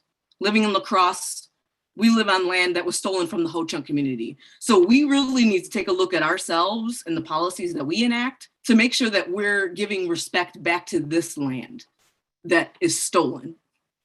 Thank you. Thank you so much, Abby. Next on our list is Don Ferber. Thank you, Maria. Really appreciate this opportunity to talk to you again. I'll try to run through these things briefly since a lot of it's repetition of what you've heard before. But overall, I really want to see us prioritize for funding for mass transit over new and expanded highways. And I think including fare free transit as an option or to study and look at is highly worthwhile. It's been mentioned highways have a lot of embedded carbon. It's not just the materials, but the construction and ongoing maintenance and other services that are all add up to the carbon footprint of highways. In that vein, yes, I agree, fix I-94 at 6 lanes, don't expand it. What we need to be doing is looking at transportation as ways to connect rather than divide communities, as we've done in the past with the harms that have been talked about already. I want to suggest we consider like increasing fuel taxes or fees on large trucks to provide funding for these things.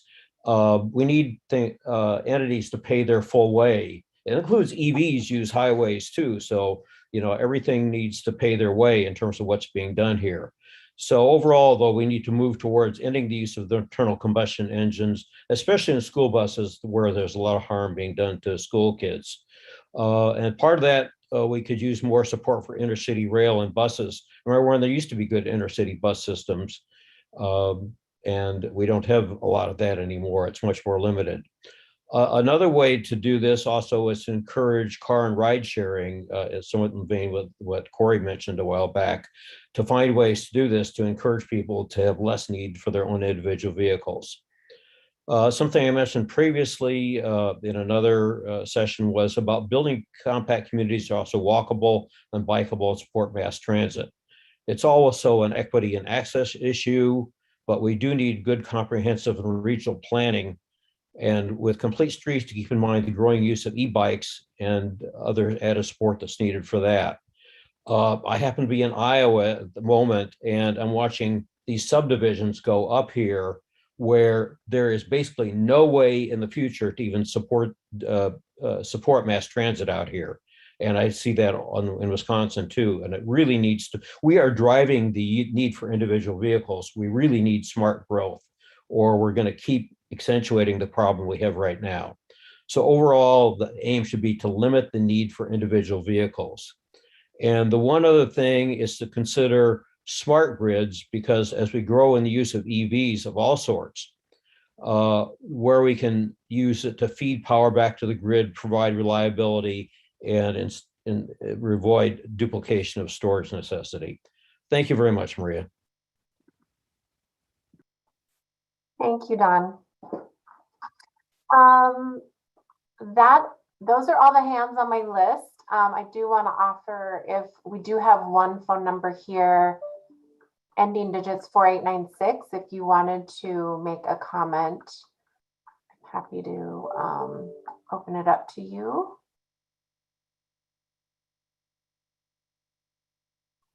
Okay. Kathy, I see another hand come up. Go ahead. We still have a little time. Thank you. Yeah. I was not planning on speaking today, but I did want to point out that just the trend I noticed of people who spoke in opposition to the I-94 expansion project, it seemed like the points that were being made seemed so obvious. Like, we shouldn't be moving forward with this project. It goes counter to climate and equity goals. There's a better solution to fix the highway in its current footprint and invest in public transit instead. And I just wanted to sort of amplify the exhaustion and the voices of the people who were saying comments about this project. It's clear that folks have been asking for this project to stop many, many times, have been pointing out concerns for it. It's completely counter to the goals of the governor's administration and the climate task force. And yeah, just wanting to uplift sort of the frustration that I heard in some of the commenters about having to comment again and again and again about the same thing. Thank you. Thank you, Kathy. Oh, hello. I think I might have missed my opportunity. Oh, go ahead. You're fine. I can hear you. Go ahead. Okay. I'm just very impressed with what people have had to say. I think I can't add much because they covered a lot of things that I agree with.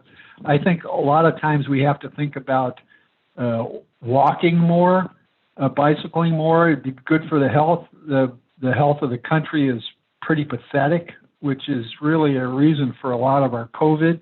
People are just not in good shape. Another thing is, I think motorcycles should be more encouraged. They're lower footprint to make. They're more economical. You'd have to have training with them because there's a lot of these weekend warriors out without helmets, and they just drive up the statistics. So you need training, but you also need encouragement to use motorcycles. And maybe you could lower or eliminate tolls, although we don't have tolls here, but this might be for other states. Anything to encourage motorcycles, I think, is a good thing. So that's all I have. Thank you so much. So we've reached the end of the listening session, the allotted time at least. I'm happy to take another comment if someone's feeling very passionate about expressing their priorities. Happy to do that and stay on for a couple extra minutes. For those of you who need to jump off, I just want to thank you for your time. I really appreciate you sticking it out and sharing your thoughts. And the other thing I'd like to mention is that this evening we will be having another listening session on clean energy and energy efficiency. This will be the last listening session that is scheduled as of now. So that session will be tonight from 6 to 8 p.m. You can log in with the same information that you logged in with today. For those of you who are watching live stream, we have that available on our website at osce.wi.gov. And also too, in the chat, I also posted where written comments can be submitted. I've already seen some written comments come in, so that's great. People are using that tool. Again, that is also available on our website for those of you who are listening from afar. I thank you all for your time and your efforts. And again, if anybody has any final comments, I'm happy to stay on for a couple more minutes, but appreciate your joining today and sharing your priorities. Maria, can you hear me? I can hear you, yes. This is John Becker. Is there any intention to create a dashboard for the climate plan? I keep thinking that we have very good dashboards for the pandemic. And what if we had a dashboard that showed progress or lack thereof for each of the sectors? And then we could all get the feeling of we're going somewhere. You know, we're big advocates of backcasting.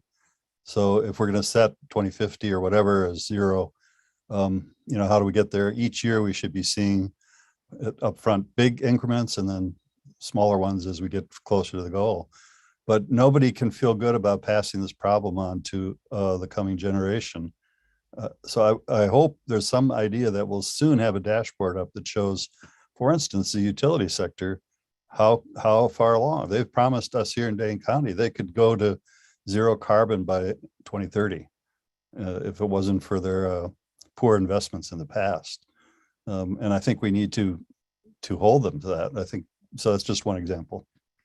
Yeah, I appreciate that. And we definitely, with the Clean Energy Plan, are looking at the different opportunities to measure and share the information along the way and make sure that we're actually attaining our goals and reaching our goals and understanding where we're at and making adjustments. So yeah, it's definitely something we're exploring. We haven't landed on anything in, solid in particular, but certainly something we're exploring. Thank you, Maria. Yeah, no problem. Okay, well, pending no other comments, I thank you again for your time and efforts to be here